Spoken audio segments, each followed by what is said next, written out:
Pour Sostène Médard-Lipo, directeur général de Maurice Kamto du parti politique le MRC, le poste de président de la République du Cameroun est vacant depuis plusieurs années, et selon lui Ferdinand Gogo, secrétaire général de la présidence de la République en abrégé SGPR occupe ce poste depuis 2019.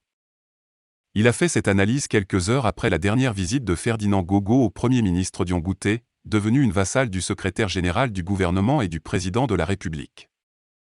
Valère Bessala a même laissé entendre qu'en 2019 le président de la République avait nommé un Premier ministre faible mais intelligent. Selon les dernières nouvelles de Ferdinand Gogo à Dion Ngouté, chaque candidature devrait passer à la présidence de la République pour approbation. En raison d'un certain nombre d'abus qui ont été constatés en la matière, j'ai l'honneur de vous répercuter les très hautes instructions du chef de l'État prescrivant au Premier ministre. Chef du gouvernement de veiller dorénavant en liaison avec les départements ministériels de tutelle, à ce que les résolutions des conseils d'administration concernant les organigrammes et les nominations des directeurs et assimilés dans les établissements publics et les sociétés à capital public soient à compter de la notification des présentes instructions soumises à l'approbation préalable de Monsieur le Président de la République en application des dispositions des lois numéro 2017/010 et 2017/011 du 12 juillet 2017, portant respectivement statut général des établissements publics et des entreprises publiques, les recrutements et la gestion du personnel dans les entreprises et établissements publics respectent les exigences d'équilibre et de représentativité des composantes sociologiques de la nation, indique le communiqué.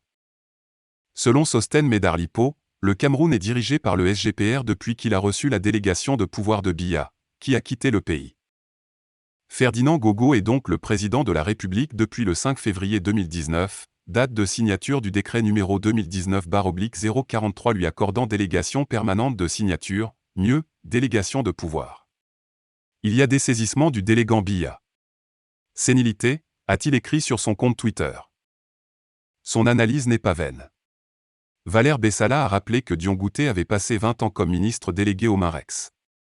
Il a eu comme patron son actuel ministre de la Justice, et en 2018 il a connu comme patron ce secrétaire général Ferdinand Gogo.